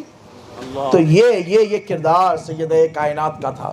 اور ہمارے پاس نمازوں سے کٹکلاہیاں ہیں، نماز سے بھاگنا ہے، جس کی وجہ سے معاشرے میں یہ ساری خرابیاں پیدا ہو رہی۔ یاد رکھو، اپنا مقدر سنوارنا ہے، اپنی اولاد کے نصیب کو جگانا ہے، تو ماؤں یاد رکھو نماز پڑھنی ہے، ہر حال میں پڑھنی ہے، نماز کی پابندی کرنی ہے۔ سب کام چاہیے تم کو اچھی زندگی چاہیے، شوہر کے محبت چاہیے، ساس کا پیار چاہیے، بولیے ننند کی محبت، اس کی ریسپیکٹ چاہیے، لیکن نہیں چاہیے تو اللہ کی عبادت نہیں چاہیے، نماز نہیں چاہیے۔ میں کہتا ہوں ایک بار اس کی بارگاہ میں آ جاؤ اور سچے دل سے آؤ، اس نیت اور اس خلوص سے آؤ کہ مولا اب آئی ہیں تیرے دربار میں اور تیرے بارگاہ میں مصلی جما کر بیٹھا ہے، اب آخری سانس تک ہم تیرے در کو چھوڑ کر نہیں جائیں گے۔ خدا کی عزت کی قسم، جیسے میں نے کہا حق مانگنا نہیں پڑے گا، شوہر اپنی ساری محبتیں نچھاور کر دے گا۔ وہ ساس جو تمہاری دشمن بنی ہوئی ہے، تانوں پہ تانے دیتی ہے، خبردار ہے اس کی مجال، جب اللہ کہے کہ یہ میری محبوب بندی ہے، میں اس سے محبت کرتا ہوں، یہ میری اطاعت کرتی ہے، تو ہے کسی ساس میں مجال کہ اس کو کوئی تانا دے سکے؟ نہیں دے سکے گی، اس لیے کہ اللہ کی حمایت تمہارے ساتھ شامل ہو جائے گی۔ اور جب عورتوں کی یہ ذمہ داریاں ہیں، ایسا نہیں ہے کہ مردوں پر حقوق نہیں ہیں۔ حضرت اسود رضی اللہ تعالیٰ عنہ صحابی رسول ہے، ام المومنین سیدہ عائشہ صدیقہ کے پاس آئی. ایک بہن نے مجھ سے سوال کیا کہ وقت نہیں دیتے. کیا کہا؟ شوہر ہمارا وقت نہیں دیتا. اس کے پاس سب کے لیے وقت ہے. مسئلہ تو یہ ہے کہ صبح نکلتا ہے تو بیوی کپڑے دھو دے, استری کر کے رکھ دے, جوتا رکھ دے. اس میں بھی شامل ہوں. میں بھی بیگم صاحبہ سے کہتا ہوں بیگم کپڑے کہاں ہیں, حالانکہ مجھے معلوم ہے کپڑے کہاں ہیں. بیگم جوتا کہاں ہے, مجھے معلوم ہے جوتا کہاں ہے. بیگم میرا پرس کہاں ہے, بٹوا کہاں ہے, گاڑی کی چابی کہاں, حالانکہ مجھے معلوم ہے کہاں. عادت ہے. یہ محبت کا ایک اللہ رب تبارک و تعالیٰ نے انداز دیا ہے کہ تم کو جس سے محبت ہوتی ہے نا, تم بار بار اس کو پکارتے ہو, بار بار اس کو صدا لگاتے ہو. بعض قادری ایسے ہوتے ہیں اٹھے بیٹھے غوث پاک کا نام لیتے ہیں. اور یہ گھر کے جو گھریلو رشتے ہیں, سیدہ کائنات کو مولا بھی بار بار صدائیں دیتے تھے. ام المومنین عائشہ صدیقہ کو حضور بھی بار بار یہ مت سمجھو کہ تنگ کر رہا ہے, یہ تم سے محبت کرتا ہے. اسے پتا ہے وہاں سے کپڑے جا کر لے لوں گا, لیکن شکر گزاری بھی تو ہونی چاہیے. حل جزاء الاحسان الا الاحسان. تم لا کر کپڑے دو گی, محبت بڑھے گی. تم اس کے جوتے کو صاف کرو گی, محبت بڑھے گی. وہ تمہاری قدر و منزلت کرے گا. ہاں رکھا ہوا ہے, جا لے لے. انہیں بولتا ہے نہیں آئی کہیں کو میری زندگی میں, میرے کو دیکھ رہی کہیں کو کیسی ہے, پھر دوسری لے کے آتا انہیں. اس لیے پریشان ہو جاتے ہیں. معاشرے میں یہ خرابی آتی ہے. انہیں تو خیال رکھ رہی, دوسری اور خطرناک رہتی, انہیں تو شروانی ٹگانے کے چکر میں رہتی. ایسے بھی بہت قصے. تو ایک مشہور معروف حیدرآباد کا قصہ ہے کہ ایک نواب صاحب کو بہت شوق تھا شادیاں کرنے کا. تو 10-12 فریماں لگے ہوئے, 10ویں یا 11ویں شادی تھی ان کی. فریم پہ فریم, فریم پہ فریم. تو انہوں آئے, جب تینوں ان کا نمبر 10واں تھا تو 9 فریم لگے ہوئے ہیں, ایک خالی ہے. تو بولے یہ کس کے فوٹو ہیں, آپ کے رشتے دار ہیں؟ نہیں بیگم دیکھیے وہ میری پہلی دلہن تھے. کیا ہوا؟ وہ دوسرے تھے. کیا ہوا؟ تیسرے, چوتھے, 5ویں, 6ویں, 7ویں, 8ویں, 9ویں. اس کا بولے وہ خالی فریم کہیں کو ہے. تو بیگم تو کیا بولنا چاہ رہے ہیں؟ نہیں وہ آپ اگر چلے گئے تو, ٹپک گئے تو, یا چھوڑ دیا تو نواب صاحب کی بیگم کو غصہ آیا, ہوشیار تھی. انہیں بولی نواب صاحب آپ کے فوٹو نہیں شروانی لگیں گی. تو یہ جو کیفیت ہے, یہ جو شوہر ان لائٹر موڈ میں نے آپ سے کہا تھا, جو شوہر ہے اس کے حقوق ہوتے ہیں ادا کرنے کے, آپ نے ادا کر دیے. تو عورت پہ کیا ذمہ داری ہے ذرا سوچئے. ٹائم نہیں دیتے, موبائل فون میں 24 گھنٹے لگے ہوئے ہیں. دن بھر باہر محنت کرے, آئے, اگر دوست مل گیا نا پوری تھکان چلے جاتی ہے ان کی. ٹھیٹھی ٹھاٹا کرتے, 2-3 گھنٹے ہوٹل میں بیٹھتے شوہر صاحب, گفتگو کرتے, گھر کو آتے سورج جل گئی. کئی کو کچھ تو بھی بولتی ہے, اس کا مسئلہ اس کا مسئلہ. تو کیا کرو, پہلے یہ اظہار کر دو یار, چھوڑو یار تو میرے کو سنو. اس کا مسئلہ کیا, اتنے سال سرکار کے ساتھ بیٹھے, توجہ نہیں تم لوگوں, ادھر ادھر دیکھتے, تقریر میں بیٹھ کیا سیکھے. افسوس ہے, ادھر دیکھنا ادھر دیکھنا نہیں, توجہ ادھر رکھنا. زندگی بھر عورت خدمت کرتی رہی, یقیناً کرتی رہی, تو مرد پر کیا ذمہ داری ہے؟ ذرا آپ نے سوچا؟ اور ذرا سوچنے کے لیے ادھر ادھر مت دیکھو کون لیڈر کیا کرتا, کوئی پیر صاحب کیا کرتے, کوئی مولانا صاحب کیا کرتے. اپنی زندگیوں کو مشعل راہ بنانے کے لیے حضور کی زندگی دیکھو, عورت ہو کہ مرد ہو. لقد کان لکم فی رسول اللہ اسوۃ حسنہ. اللہ کیا فرماتا ہے, میرے محبوب کی زندگی میں تمہارے لیے بہترین اسوہ ہے, اس سے بہترین کسی کا اسوہ عمل نہیں ہے. ایک صحابی رسول حضرت اسود رضی اللہ تعالیٰ عنہ حضور کی بارگاہ میں آئے, ٹائم نہیں دیتے, بولتے نا سنیے. آ کر کہنے لگے کہ یا رسول اللہ. کس کے پاس آئے؟ آ کر ام المومنین سے پوچھے, عائشہ صدیقہ سلام اللہ علیہا, جو اسلام کی سب سے بڑی فقیہہ تھی. صحابہ جن کے پاس بیٹھ کر علم کی خیرات مانگا کرتے تھے. وہ عورتوں کے دقیق مسائل جو حضور عورتوں کو نہیں بیان کر سکتے تھے نا, جو پیچیدہ مسائل, ام المومنین کو بیان فرماتے ہیں. تو ام المومنین سے بے شمار احادیث مروی ہیں. بڑے بڑے اولو العزم جلیل القدر صحابہ ام المومنین کی خدموں میں بیٹھ جاتے اور آنکھ بن کر کہتے, اے ام المومنین یہ مسئلہ سمجھ میں نہیں آ رہا. لوگ یہ کہتے ہیں کہ اسلام عورتوں کو تعلیم سے منع کرتا ہے. نہیں, طلب العلم فریضۃ علی کل مسلم و مسلمۃ. حضور نے کیا فرمایا, علم کا حاصل کرنا ہر مرد اور عورت پر فرض ہے. عورتوں کو چھٹی نہیں ہے علم حاصل کرنے کی. اگر یہ آج کل کے معاشرے میں یہ سمجھتے ہیں, یا پرانے زمانے میں بچی کو پڑھا کر کیا کریں گے, میں نے کہا رسول اللہ کے دین پر تو عمل نہیں کر رہا ہے, اسی لیے تیرے گھر سے برکتیں اڑ گئی ہیں. مطلب کیا ہے؟ رسول اللہ فرماتے ہیں کہ علم کا حاصل کرنا ہر مرد اور عورت پہ کیا ہے, بولو کیا ہے, فرض ہے.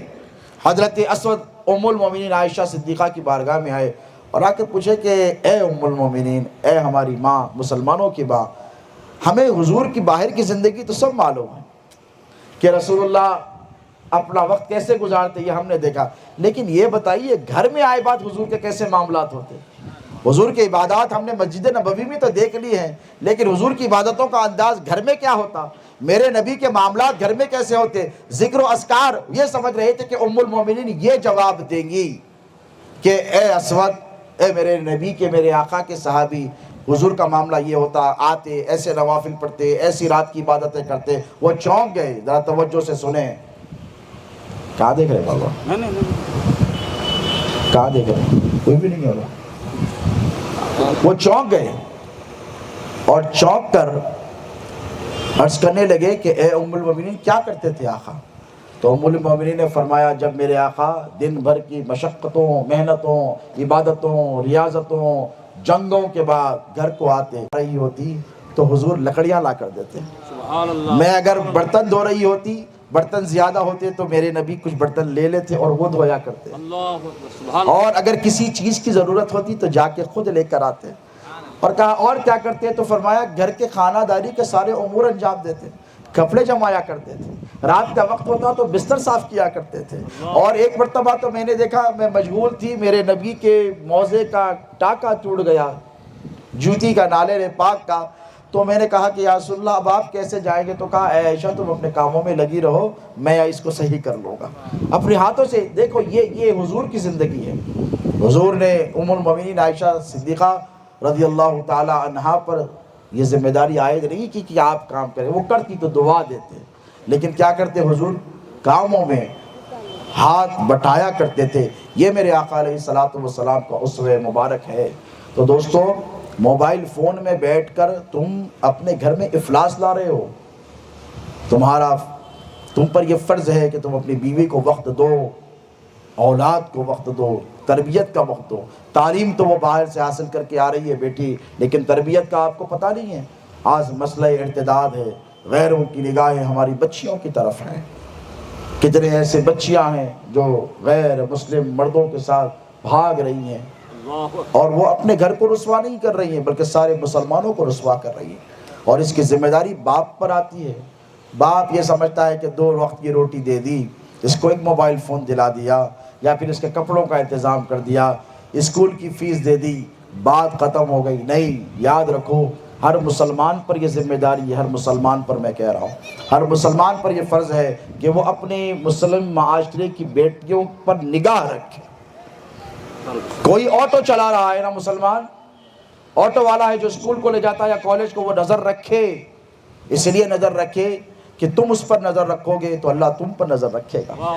نظر رکھنے کا مطلب یہ نہیں کہ بد نگاہی کرو، وہ دیکھو کہاں جا رہی ہے، کس سے مل رہی ہے، کس سے فون پر بات کر رہی ہے۔ اکثر بچیوں کو جو فطرہ ارتداد کا شکار ہوئے، اس پر باضابطہ اسٹڈی ہوئی ہے، جو غیروں کے ساتھ بھاگ گئی ہیں اور مرتد ہو گئی ہیں، دین سے پھر گئی ہیں، اسٹڈی کی گئی، گھر سے نکلتے فون، اندر جینز پینٹ اور ٹی شرٹ، اوپر سے برقع، یہاں سے نکلی باہر گئے، نئے شہر میں گئے، برقع اتارا، بیگ میں ڈال دیا، اندر سے جینز۔ اور یہ مسلمان بھائی دیکھ کے لائٹ لے لیے، مسلمان بھائی تھے آٹو والے، دیکھ کے لائٹ لے لیے، آئی ڈونٹ کیئر، اپنے کیا کرنا، کیسے نکل گئے آج کل کے پٹیاں، ایسا بولے ہو گئے، ختم ہو گئی بات۔ نہیں، اگر یہ مسلمان بھائی اسی گھر پر آتا اور دستک دیتا، بھائی یہ بچی کوسے محلے میں، یہاں پہ کوسی گلی میں رہتی، تو وہ آٹو والے کو اگر بتایا جاتا کہ یہ بچی تو وہاں گھر میں رہتی، کیوں بھائی آپ کو کیا کرنا ہے؟ نہیں، ان کے والد صاحب سے ملنا ہے میرے، اور آ کر والد صاحب سے یہ ماجرا کہہ سناتا، تو سوچو ایک بچی کی زندگی بچتی کہ نہیں؟ قرآن میں اللہ کہتا ہے کہ جس نے ایک انسان کی جان بچائی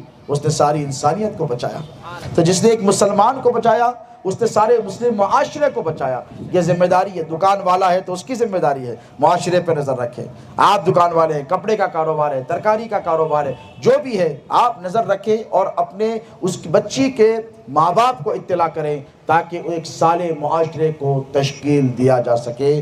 باتیں تو بہت ہیں کہنے کی، لیکن وقت بہت ہوا چلا ہے، اور میں سمجھتا ہوں شمس الدین قادری صاحب کہاں گئے، کئی سال کے بعد بلائے، اب جلدی بلائیں گے تو پھر آؤں گا اور بہت ساری باتیں آپ کی خدمت میں پیش کروں گا۔ ایک ہی بات میں آپ سے عرض کرتا ہوں، میری ماؤں، بہنوں، بیٹیوں، اپنے کردار کو پاک کرو اور اپنا دل اللہ رب تبارک و تعالیٰ کی بارگاہ سے لگاؤ، اس کی یاد میں انہماک پیدا کرو، اور سید کائنات کی تم سچی غلام اور کنیز ہو تو ایسا وقت نکالو کہ تم ہو اور تمہارا رب ہو اور کوئی نہ ہو۔ وہ رات کا حصہ جب مرد تھک کر سو جائے، بچے دن بھر کی شرارتوں کے بعد سو جائے، عورت کیا کرے؟ کیا کرے؟ موبائل لے کر بیٹھے؟ نہیں، 10 منٹ پہ کہتا ہوں زیادہ نہیں، 10 منٹ وضو کر کر، اور سچا اور اچھا وضو کر کر تم مصلی پر بیٹھ جاؤ، خدا کی عزت کی قسم تم وقت کی رابعہ بصری بن جاؤ گی۔ تم جو دعا کرو گی اللہ وہ قبول کرے گا۔ یہ تو نماز تو اوبلیگیشن ہے نا، یہ تو فرض ہے تم پر، یہ تو ادا کرنا ہی ہے۔ کبھی نکالا ہے وقت اللہ کے لیے؟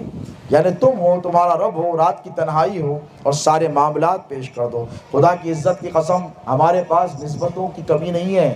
اللہ نے ہمیں امتی بنایا تو رسولوں کے آقا کو امتی بنایا، اور ہمیں مرید بنایا تو ولیوں کے سردار غوث اعظم محبوب سبحانی کا مرید بنایا۔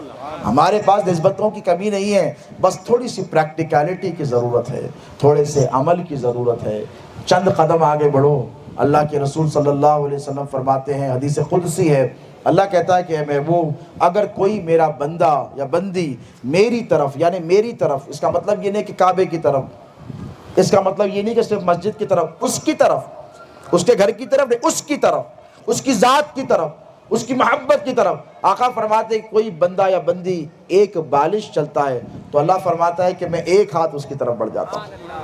ایک روایت میں ہے کہ کوئی بندہ یا بندی میری طرف، میرے محبوب ایک ہاتھ اتنا قریب آئے، کوشش کرے تو میں 10 ہاتھ اس کے قریب آتا ہوں۔ اللہ فرماتا ہے کوئی ایک قدم میری طرف چل کر آئے تو میں 100 قدم اس کی طرف میری رحمت چل کر آتی ہے۔ اور اللہ رب تبارک و تعالیٰ فرماتا ہے کہ اے محبوب، بندوں سے بندیوں سے کہہ دو کہ کوئی میری طرف چل کر آئے تو میری رحمت بھاگ کر اس کی طرف آئے گی اور اس کو اپنے دامن رحمت میں لے لے گی۔ تو یہ اللہ کی رحمت ہے، اور اس رحمت سے ہم دور بھاگ رہے نہیں۔ کوشش کرو کہ اپنے اعمال کو سدھارا جائے، اپنے افکار کو سدھارا جائے، اپنے گھر کے ماحول کو سدھارا جائے، قال اللہ قال رسول اللہ کی محفلوں کو منعقد کیا جائے۔ وہ کتنے اچھے گھر تھے جن گھروں میں جمعے کے جمعے درودوں کے دستر بچھتے تھے۔ وہ کتنے اچھے گھر تھے جب مائیں بہنیں بیٹیاں سب مل کر محلے کی 10-20 گھروں میں جاتی اور بلاتی اور بلا کر کہتی آج آئیے، آج کی جمعے کی محفل ہمارے پاس ہے۔ تو میں چاہتا ہوں کہ آپ لوگ ہر جمعے کے جمعے کثرت سے درود پاک پڑھیں، کیونکہ یاد رکھو ہمارے پاس سب سے بڑا وظیفہ درود پاک ہے۔ اس سے بڑا کوئی وظیفہ نہیں ہے، اس سے بڑا کوئی وظیفہ نہیں۔ 10 درجے بلند ہوتے ہیں، 10 گناہ معاف ہوتے ہیں، اور اتنی خصوصیات ہیں درود پاک کی۔ اللہ کی نظر رحمت ہوتی ہے، درجات میں بلندی ہوتی ہے، کام بنتے ہیں۔ تو کیا کیا جائے؟ جمعے کے جمعے کسی کا گھر بڑا ہے، کشادہ ہے، 8-10 عورتیں آ سکتی ہیں، 8-10 گھروں کو جائیں اور کہیں آج کے جمعے ہمارے پاس درود کا دستر ہے۔ دوسرے گھر میں پھر ایک ہی گھر پر ذمہ داری نہیں دی جائے، پھر کوئی اور بہن ذمہ داری لے لے، درود کی محفلیں سجائیں، نعت کی محفلیں سجائیں، اور عمل کی طرف توجہ دیں۔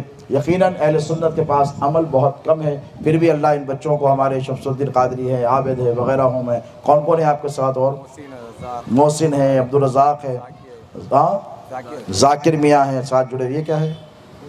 سوالات ہیں۔ کیا سوالات ہیں؟ صفائی کے متعلق نحوست کا جو۔ اچھا،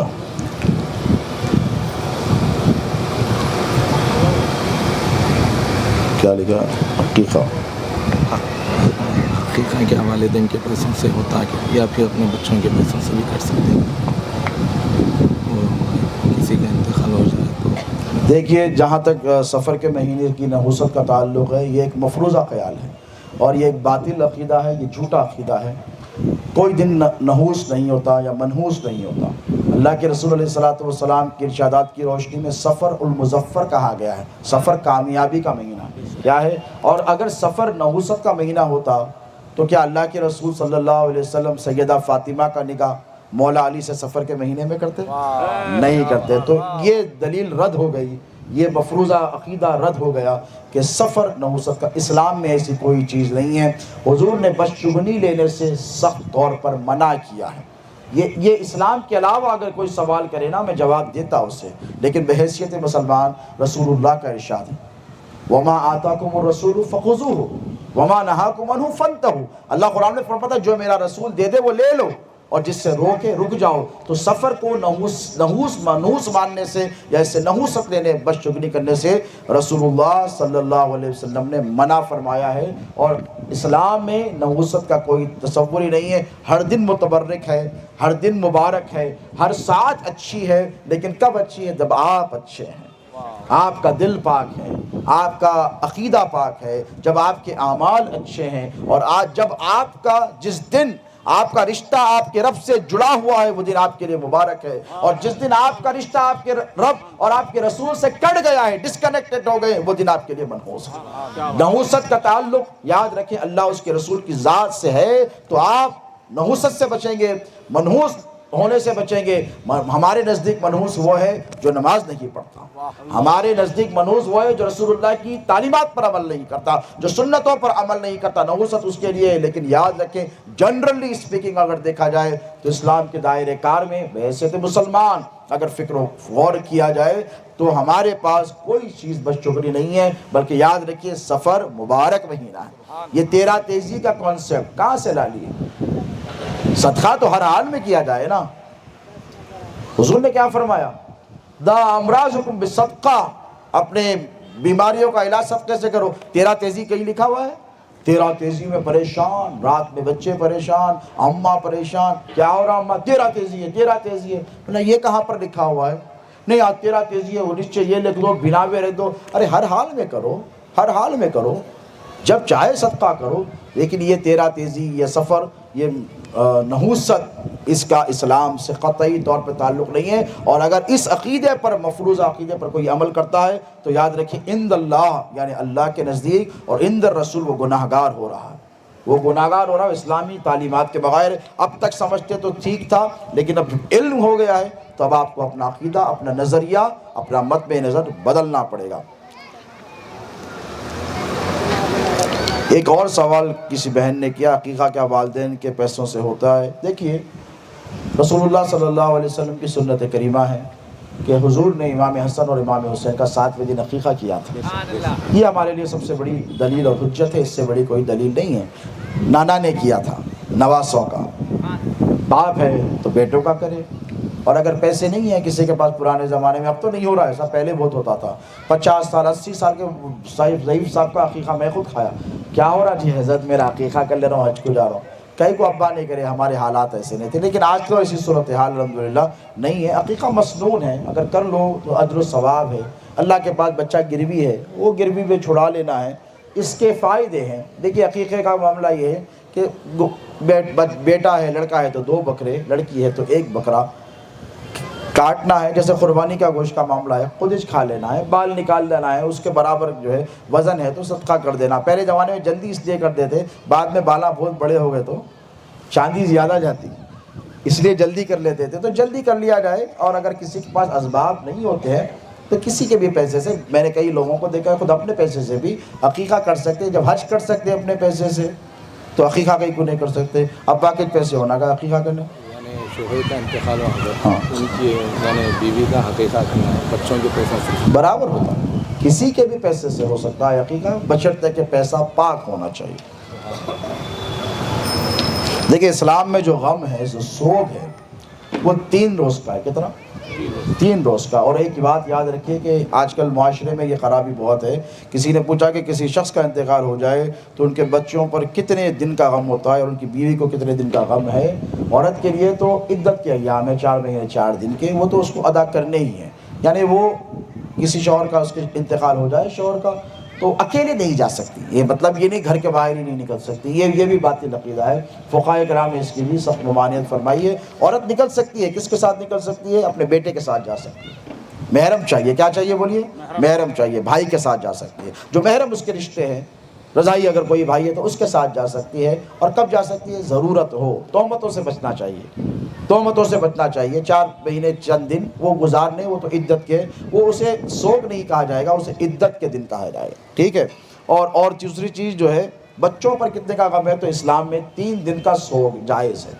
سوگ کا مطلب ذرا غور سے سمجھیے آپ لوگ, اور محلے والے بھی سنیے. اگر کسی کے گھر میں میت ہو گئی, خدا نخواستہ کسی گھر میں کوئی شخص کی موت واقع ہو گئی, تو 3 دن کا سوگ کا مطلب یہ ہے کہ اس گھر میں چولہا نہ جلے.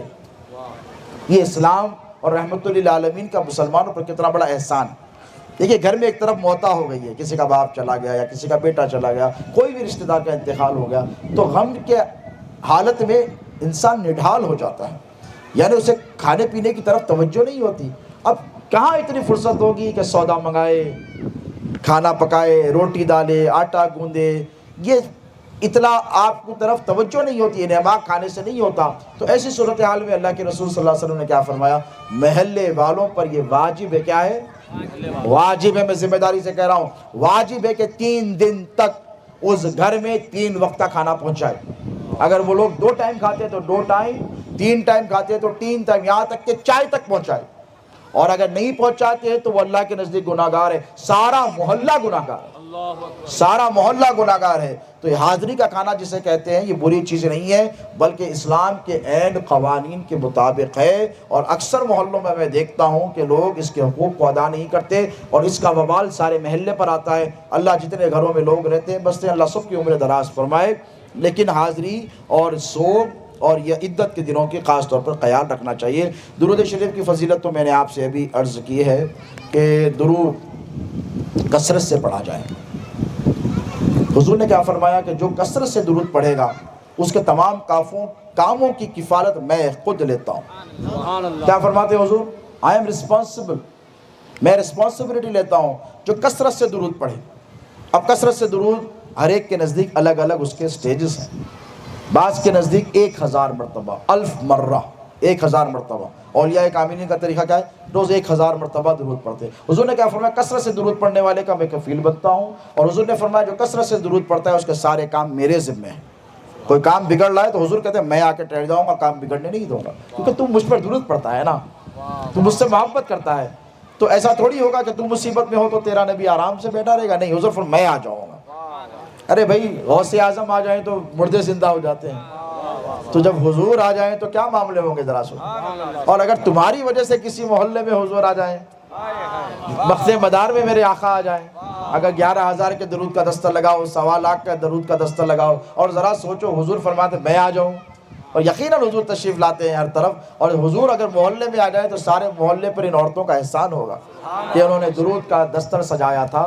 اور درود پاک کثرت سے پڑھا جائے, اور کثرت سے پڑھنے والوں کے لیے مبارکباد. اب کیا کریں, کثرت سے کیسا پڑھیں؟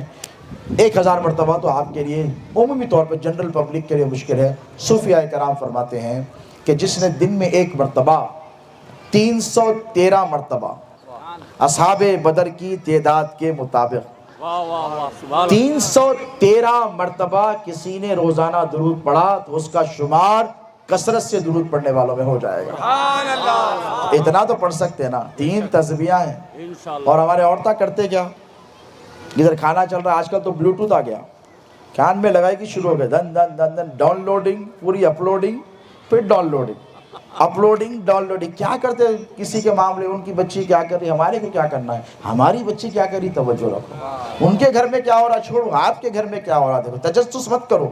اسلام میں اللہ قرآن میں فرماتا ہے لا تجسس, تجسس سے ممانعت فرمائیے. تجسس مت کرو کسی کے گھر میں کیا ہو رہا ہے, کس کے گھر میں ہم نے کیا کرنا ہے, ہمارے گھر میں کیا ہو رہا ہے, ہمارے خانہ دل میں کیا ہو رہا ہے. ہمیں اس بات کی توجہ رکھنی چاہیے, ہماری توجہات کو اس طرف مرکوز کرنا چاہیے. تو کثرت سے درود پڑھنا چاہیے. اور گھر میں پریشانیاں آ رہی ہیں, یاد رکھو اسی سے یہ سلسلہ جڑا ہوا ہے. جس گھر میں درود کی کثرت ہوگی اس گھر میں پریشانی نہیں آئے گی.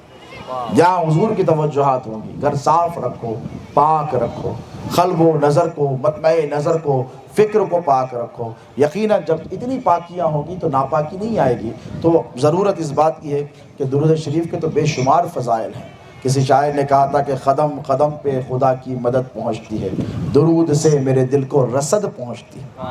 یعنی ریفیوج کا معاملہ جو ہوتا ہے نا, جو چیریٹی کہتے ہیں, اللہ کے رسول علیہ الصلوۃ والسلام کی توجہات ہوتی ہیں. اور درود کثرت سے پڑھنے والوں کے چہرے چمکتے ہیں, درود کثرت سے پڑھنے والوں کے مقدر چمکتے ہیں. اور درود پڑھنے والا کبھی کسی کا محتاج نہیں رہتا, یاد رکھو. کیونکہ درود جب پڑھتا ہے نا, اللہم صلی علی محمد وعلی آل محمد مبارک وسلم, اے اللہ سلامتی اور درود نازل فرما ہمارے آقا پر, ان کی آل پر. بار بار کہہ رہے ہو, بار بار کہہ رہے ہو. آپ میرے ساتھ کوئی خیر کے کلمات کہیں, اللہ آپ کو اچھا رکھے. حضرت ہو سکتا ہے کہ میں ایک طرف ایک مرتبہ نظر انداز کر دوں کہ سو کے بول رہا ہے، پھر آ کر کوئی مجھ سے کہے حضرت اللہ آپ پہ رحمتوں کا نزول فرمائے، اللہ آپ کو اچھا رکھے، اللہ آپ کو اچھا رکھے، 3 مرتبہ 10 مرتبہ، تو کیا میں اتنا بخیل ہوں کہ پلٹ کر یہ نہیں کہوں گا کہ بھئی اللہ تجھے بھی اچھا رکھے، سبحان اللہ، اللہ تجھ پر بھی رحمتوں کا نزول فرمائے، اللہ تیرا بھی بھلا کرے۔ تو ذرا سوچو حضور نے کیا کسی کا رکھا ہے؟ نہیں رکھا۔ میرے آقا کا تو معاملہ یہ ہے کہ کبھی کوئی دنیا عطا میں نہیں ہمتا تیرا، وہ جو حاتم کو میسر یہ نظارہ تیرا، کہے اٹھے سن کے بخشش کا یہ نظارہ تیرا۔ وہ کیا شعر ہے کہ واہ کیا جود و کرم ہے شہ بطحہ تیرا، نہیں سنتا ہی نہیں مانگنے والا تیرا، نہیں سنتا ہی نہیں ہے نا۔ تو حضور کیا فرق کریں گے؟ آپ کہیں اللہم صلی علی محمد وعلی آل محمد وبارک وسلم، 1 مرتبہ 2 مرتبہ 10 مرتبہ، تو حضور کی توجہ ہو ہی جائے گی 1 مرتبہ۔ حضور کہیں گے اللہ تجھے بھی اچھا رکھے، اللہ رحمتوں کا تجھ پر بھی نزول فرمائے۔ اور جب مصطفیٰ کی زبان سے نکل جائے تو کیا رحمتوں کا نزول نہیں ہوگا؟ حضور بیت المقدس کی طرف توجہ کر کے نماز پڑھ لیں، پہلے قبلہ مسلمانوں کا مسجد اقصیٰ تھا، دل میں خیال آیا زبان سے نہیں بولے، ایسا دیکھے کیا اچھا ہوتا کہ کعبہ ہمارا قبلہ ہوتا۔ دیکھو حضور توجہ کرے ہیں صرف، اور بولے بھی نہیں، حضور توجہ کرے۔ اللہ فرمایا قد نرى تقلب وجهك في السماء فلنولينك قبلة ترضاها فولي وجهك شطر المسجد الحرام۔ محبوب تم بار بار دیکھ رہے ہیں، ہم بھی دیکھ رہے ہیں، تم آسمان کی طرف دیکھ رہے ہیں، ہم تمہارے چہرے کی طرف دیکھ رہے ہیں۔ محبوب تمہارے دل میں یہ خواہش ہے کہ کعبہ قبلہ بن جائے نا، ٹھیک ہے رخ پھیر لو، آج سے کعبہ مسلمانوں کا قبلہ ہوگا۔ کیا چھوٹا موٹا معاملہ تھا؟ یہ اسلامی تاریخ کا سب سے اہم معاملہ تھا۔ یہودی تانا دیتے تھے کہ اقصیٰ کی طرف ہماری طرف پلٹ کے نماز پڑھتے، رسول اللہ کو خواہش ہوئی کعبے کی طرف۔ تو ذرا سوچو نبی صرف بولے بھی نہ، صرف دیکھے تو یہ عالم ہے، اور جو امتی حضور پر درود پڑھے اللہم صلی علی محمد وعلی آل محمد وبارک وسلم، 1 مرتبہ حضور اگر یہ فرما دے اللہ اس پر رحمتوں کا نزول فرما، تو کیا نحوست آئے گی اس گھر میں؟ تو ماؤں بہنوں بیٹیوں کثرت سے درود پڑھو اپنے گھر میں پریشانیوں کو دور کرنے کے لیے۔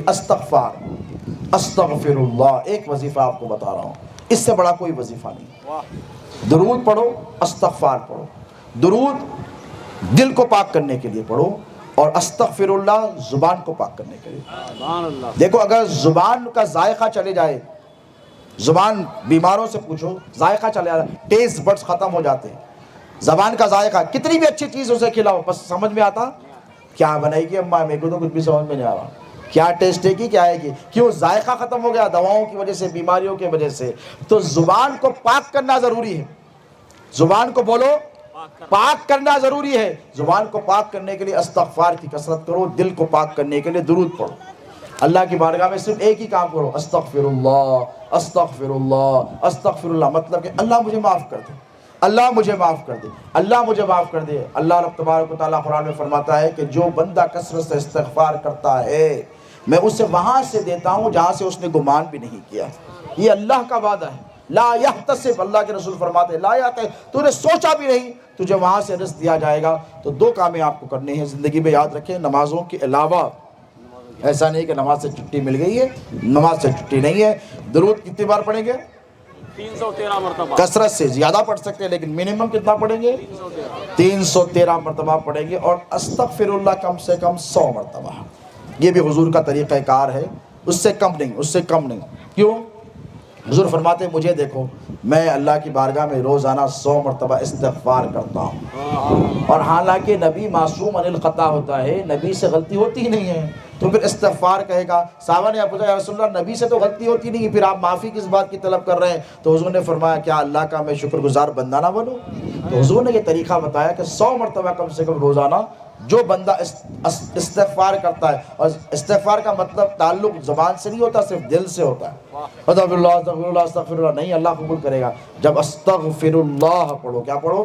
استغفر اللہ، تو دل کی طرف توجہ کرو، اور جو گناہ تم سے ہوئے ہیں نا ان گناہوں کو یاد کرو اور اللہ سے سچی معافی طلب کرو۔ 1 مرتبہ ایسا کر کر دیکھو، یعنی 100 مرتبہ استغفر اللہ پڑھو تو 100 خطاؤں کو یاد کرو، 100 گناہوں کو یاد کرو، 100 نافرمانیوں کو جو تم نے اللہ کی بارگاہ میں کی ان کو یاد کرو۔ یہ ہوگی سچی توبہ، اور جسے سچی توبہ نصیب ہو جاتی ہے اللہ اس کا ہو جاتا ہے۔ کیا ہو جاتا ہے؟ اللہ اس کا ہو جاتا ہے، اور وہ جو کام کرتا ہے اس میں کامیابی ہوتی ہے۔ اولیاء اللہ کی زندگیاں اس لیے کامیاب ہیں کہ اللہ ان کا ہو گیا، وہ اللہ کے ہو گئے۔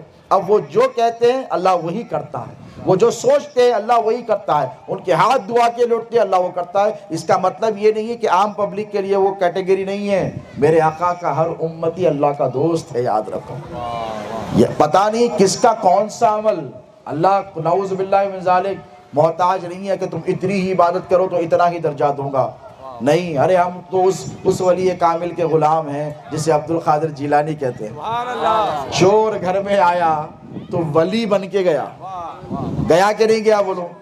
لیکن آنا چاہیے، دامن چھوڑ کر نہیں بیٹھنا چاہیے، دامن پکڑو، مضبوطی سے پکڑو، پیر پیرانے پیر سے رشتہ مضبوط رکھو، رسول اللہ سے غلامی کا رشتہ مضبوط رکھو، اور اللہ رب تبارک و تعالیٰ کی خشیت، اس کا تقوی، اس کی محبت، اس کی معرفت کو اپنے دل میں بسا کر رکھو، اور روزانہ کم سے کم 10 منٹ بیٹھ کر اللہ اللہ اللہ کرو، لا الہ الا اللہ کا ذکر کرو، کیونکہ الا بذکر اللہ تطمئن القلوب، اللہ فرماتا ہے تمہارے بے چین دلوں کا قرار میرے ذکر میں۔ اللہ کیا کہتا ہے؟ مجھے یاد کر، تجھے قرار دوں گا، تجھے سکون دوں گا۔ اللہ رب تبارک و تعالیٰ سے یہ دعا ہے کہ اللہ جو کچھ کہا گیا یا سنا گیا، اے اللہ کہنے سننے سے زیادہ ہمیں عمل کرنے کی توفیق عطا فرما۔ اے پاک پروردگار، یہاں جتنی ہماری مائیں بہنیں بیٹیاں بیٹھی ہوئی ہیں، اے اللہ سیدہ کائنات کی یہ کنیز ہے، بی بی عائشہ کی کنیز و غلام ہیں، اور کیا ہے بھائی؟ اچھا، جو پریشان حال ہیں اے اللہ ان کی سب کی پریشانیوں کو دور فرما۔